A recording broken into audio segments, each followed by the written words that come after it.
Today, a different spin on something we've covered before, but this time we're thinking outside of the box and we're taking it to the next level, so to speak. So in the past, we've recreated and rewritten routes that we know and we're familiar with. So here, the Ballarat Australian Nationals road race course, we've rewritten that from a previous activity. We've also mapped it out and rewritten that based on a course that we've created online. Well, there's nothing stopping us from creating a course anywhere on Earth. All we need is distance and elevation, and then the profile comes along with it.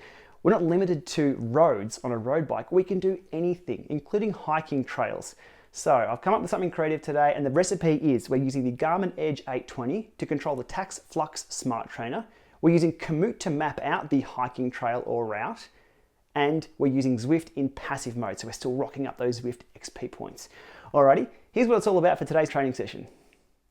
So to find somewhere interesting, I'm over here on Komoot, and we've got the whole world to choose from, but let's go chasing some llamas.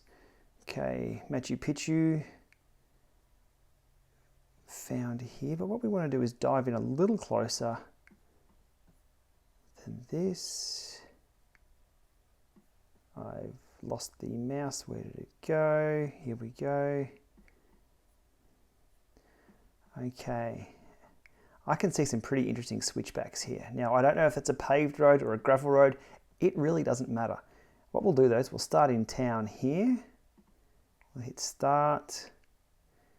This looks to be kind of flat there-ish along the river. So we'll put a destination here. And then we want to go up these epic switchbacks to Machu Picchu, but we'll keep it relatively sane by going on the path there. Okay, so that gives us from town, let's zoom out a little bit, gives us my fantasy route here from town. Oh, there's a few little ups and downs. And then we hit the switchbacks. How many have we got? 1, 2, 3, 4, 5, 6, 7, 8, 9, 10, 11, 12, 13 switchbacks, not quite Alpe d'Huez. We'll call this Llama d'Huez or Machu Picchu d'Huez. Now we want to make this a, well, I think it's a bike. I'll keep it as bike. It doesn't really matter, but we'll just keep it as bike. We wanted a round trip, so we want to go up and down. So that's just taking us out the road, switchback heaven, and then back down. That's what we need to do there. We can also have a look at the roads, Google satellite. Let's have a look at the actual. So it's not quite the urban paved road that we're used to creating routes on, but it doesn't matter. This is all virtual, well, effectively virtual. It's fantasy GPS riding. Okay, we'll switch back to normal Komoot map. But I do think that looks like a lot of fun. Save tour. There we go, Machu Picchu switchbacks. Got it. There we have it. Okay, so we have our route up here now. Machu Picchu switchbacks. 2 hours it tells us, 18 Ks. That's the average speed. I think that's on a gravel bike or something, the average speed that you can change that. So 600 meters uphill, 600 meters downhill. There's the map, there's the elevation profile. This looks like a lot of fun. Well, this part looks like a lot of fun, coming down. Surfaces, single track the whole way, street. Oh, we've even got some weather forecast there, so I don't think that'll affect us indoors. So we've saved this, we're all good. That's now a route on my Komoot profile. I won't make that private, we can have everyone watch that, so I'll put a link below to this particular route if you want to ride the Machu Picchu switchbacks to the llamas. Okay, we're going to hit export to GPS device here, which will save the file as a GPX, and then I'm going to plug in and do the transfer over USB. So we're bypassing Garmin Connect here for the syncing for a very interesting reason. Their profile elevation isn't quite right. So we're going to use the GPX elevation by going direct to the unit. Once it's plugged in, it comes up as a new drive. We save the GPX file to the new files directory. We grab that GPX, drop it in there. We eject that USB drive safely.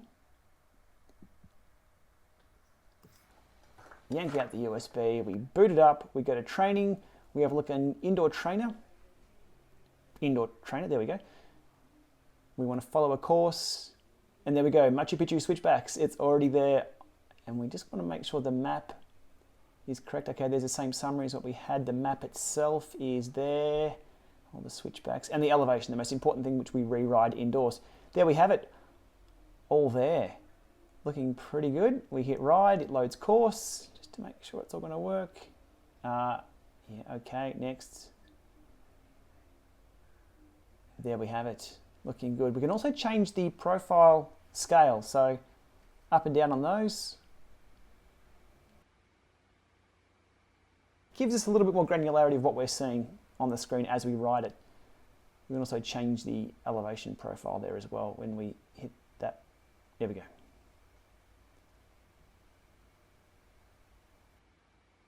So that's what we look at as we ride along. Alrighty, over to the bike. Let's get the session underway. Yeah, I missed that clipping.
Unfortunately, no virtual llamas popped up on the head unit there, but that was a bit of fun. That gradient really kicked in, and that downhill was a welcome relief after that 20 minutes or so of climbing.